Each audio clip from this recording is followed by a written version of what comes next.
My name's Marcus. I've been driving for rideshare apps in Phoenix for about 3 years now.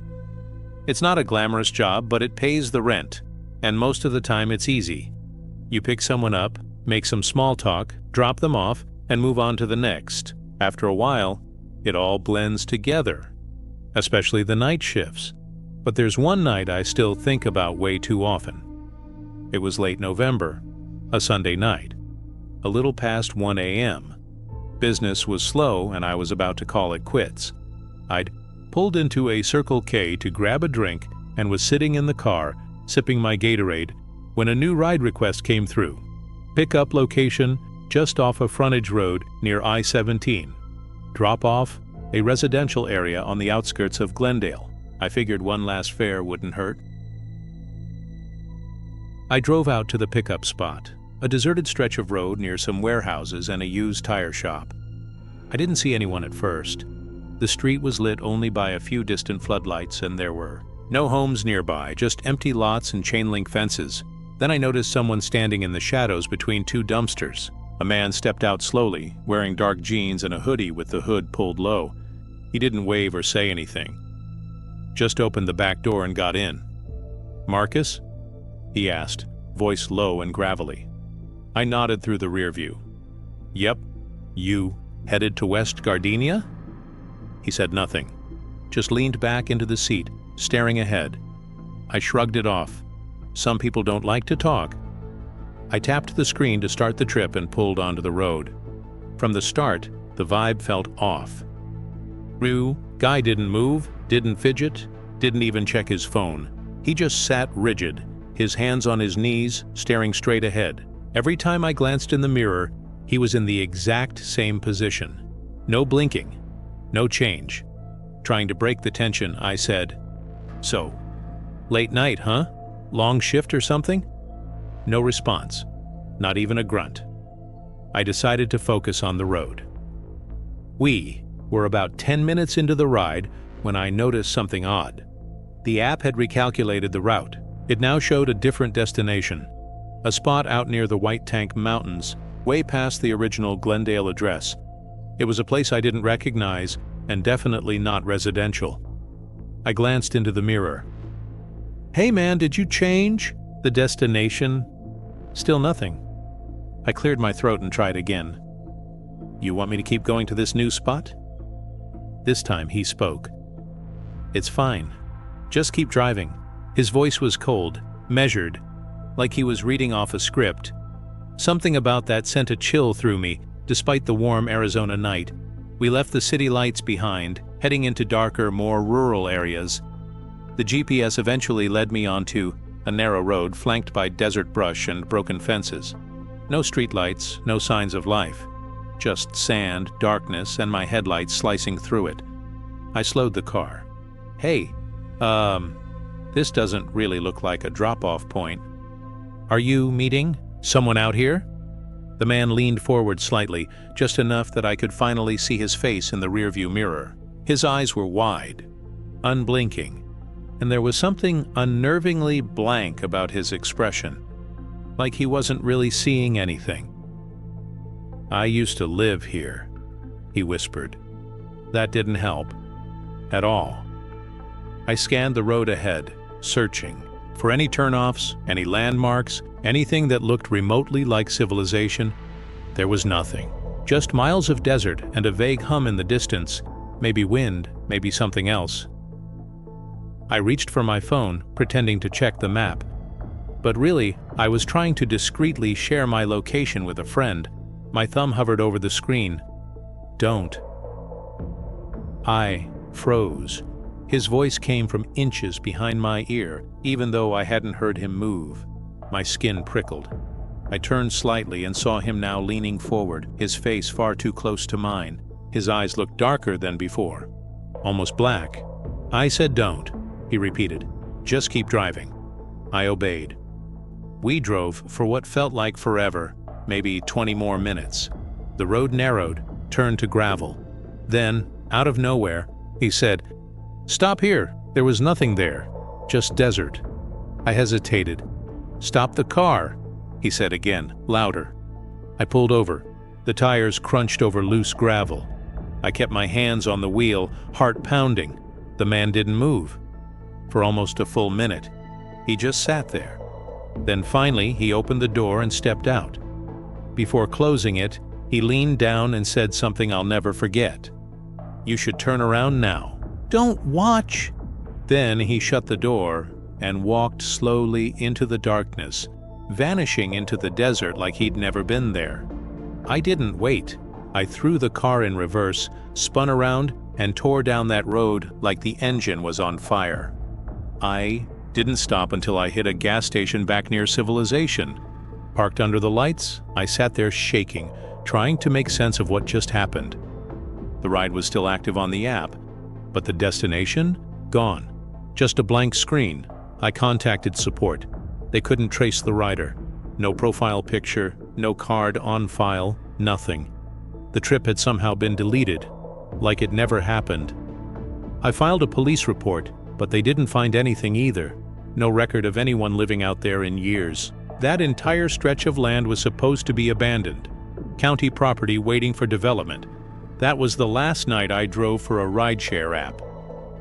To this day, I don't know what I picked up that night, but sometimes I think about the way he said, "I used to live here," like he wasn't talking about a house, like he meant the ground itself. My name's Jordan, and for about a year I worked part-time as a rideshare driver in Louisville, Kentucky. I wasn't trying to make it a career or anything, just needed extra cash to cover rent, student loan interest, and the occasional late-night pizza. It was easy money most of the time. You keep your head down, don't get into arguments about politics, and let the hours pass until your tank's empty or your legs get sore. But every so often, this job gives you more than you bargained for. Not in a good way. This happened in November of last year. It was the kind of night that feels like it doesn't belong to any season. Cold, damp, and weirdly still. I remember it because it was the last time I ever drove that late at night. It was a little after 11 p.m. when I got a ping for a pickup just outside the city limits. The address was on Ash Grove Road. I'd never been down that way before, but I figured, what the hell? Maybe it's someone heading back into town. A long fare to cap the night. The rider's name was Leah. No profile picture, no notes, nothing unusual. Just Leah and the pickup pin, which showed up on a narrow country road east of Louisville. I was about 15 minutes away, so I accepted and started the drive. As I left the city lights behind, the surroundings changed fast. Rows of houses turned into wide fields and thick patches of woods. Streetlights became rare. It felt like I was slowly being swallowed by the dark. Eventually, the GPS told me to turn onto a gravel road. The sign was barely legible, the letters worn down by time and weather. I hesitated, then followed it anyway. My headlights lit up the narrow path, tree branches hanging overhead like claws. The gravel crunched loudly under my tires as I pulled, up to the pin's location. The house was small, 2 stories, but the kind of place that looked like it hadn't been touched in years. The paint was peeling, the windows were dark. The porch light flickered once and died. I parked at the edge of the driveway and waited. About a minute later, someone emerged from around the side of the house. It was a woman, walking slowly toward the car.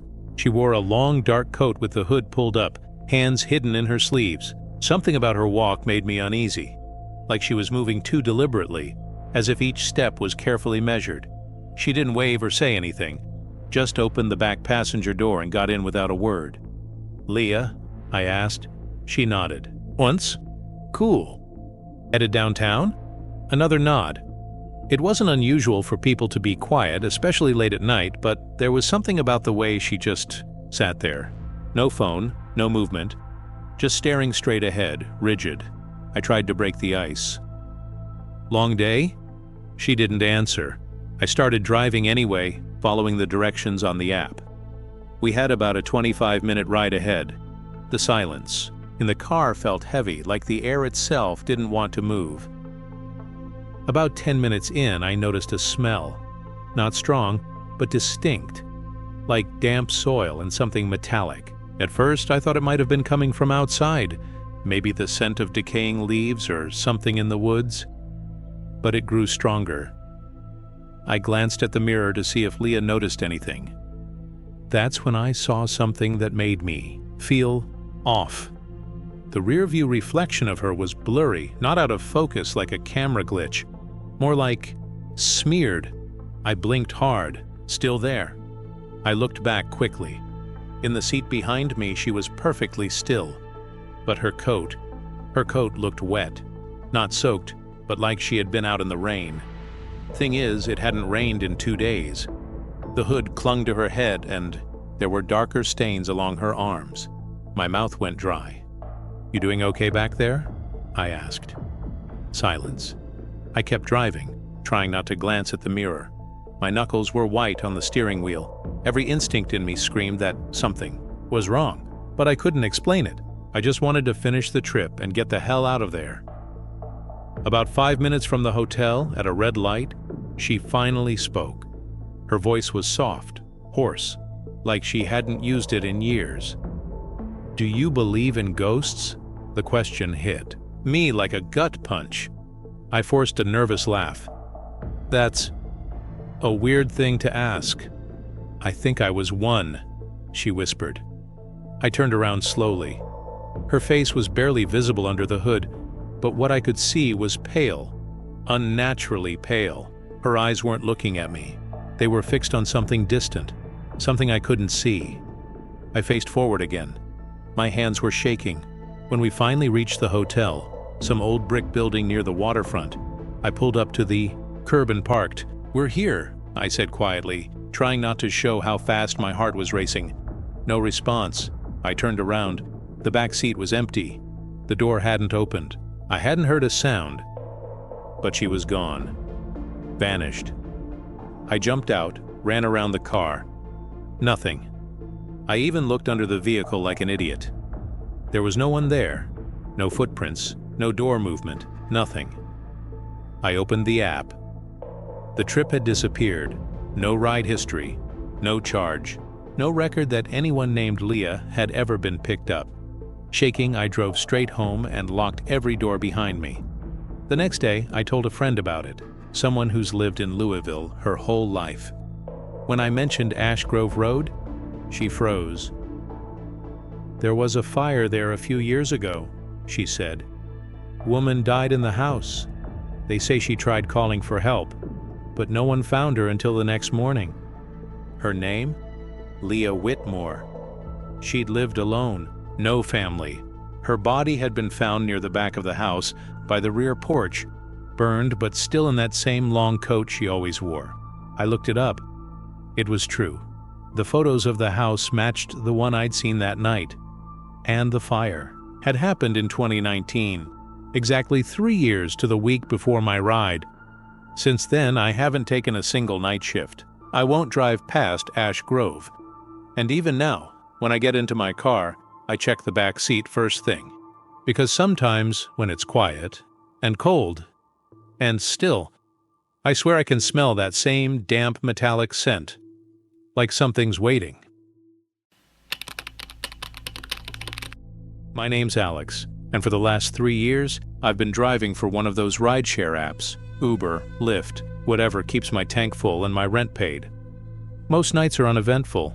You pick up some drunk college kids, an airport run, or 2, maybe a couple heading out for date night.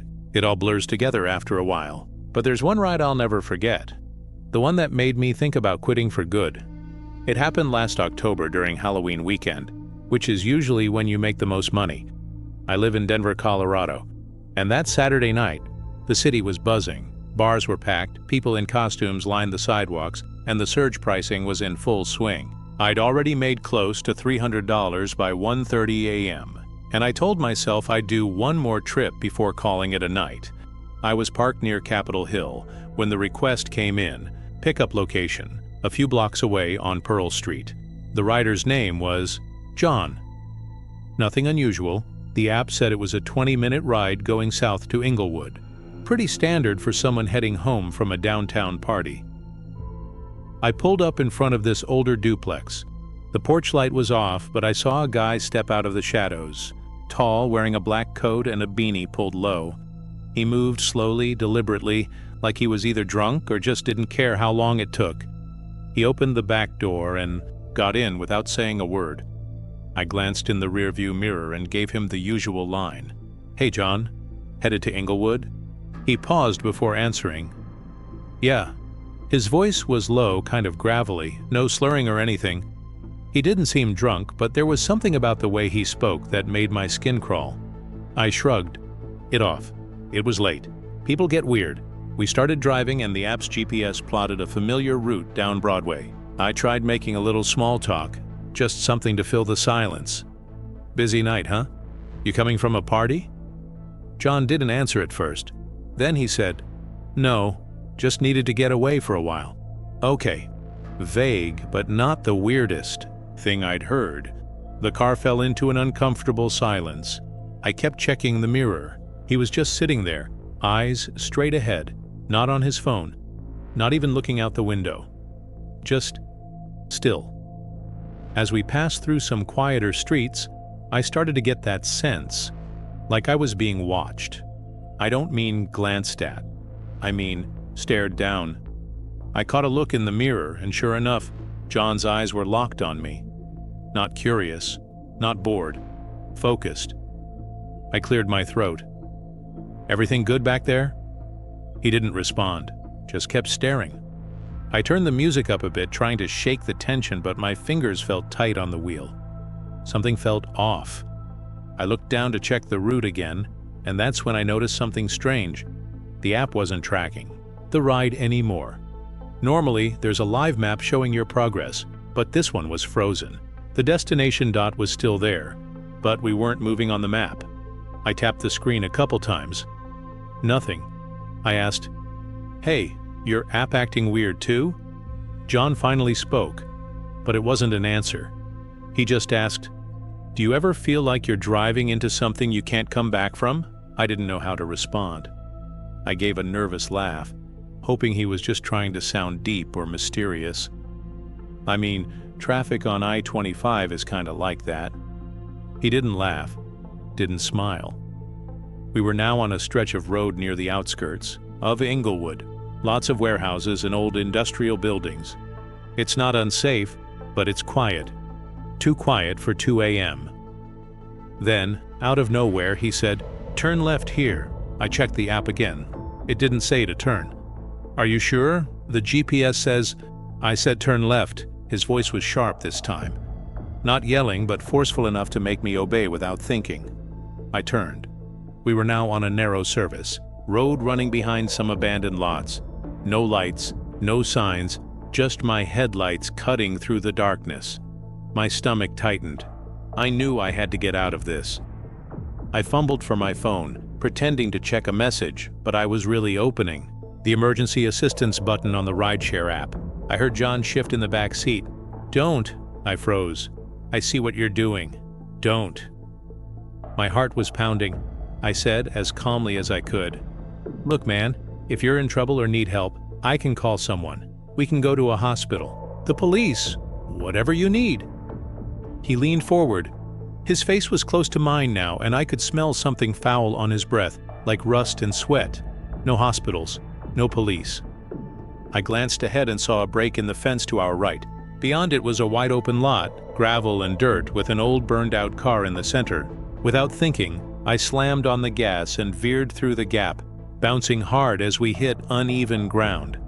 John yelled, caught off guard, and in that moment, I unbuckled and jumped out of the car, running full speed toward the street. I didn't look back, I just ran. I found a gas station a few blocks away and called the cops. When they arrived, I led them back to the lot. My car was still there, but John was gone. Inside the car, the officers found a large folding knife wedged between the seat cushions. There were also scratches on the inside of the rear passenger door, long, thin marks, like someone had dragged a blade across it over and over. They pulled security footage from nearby buildings, but none of the cameras had caught John's face clearly. And here's the thing that still gives me chills. The original ride request from John had vanished from the rideshare system. It was like it never existed. No trip ID. No record of the pickup or the drop-off location. The app support team said there had been a brief outage around that time. A glitch, they called it. But I don't buy it. I still drive sometimes, but never past midnight. And anytime someone asks to be dropped off on a service road or behind a building, I cancel the ride, because somewhere out there, John's still waiting for his final destination.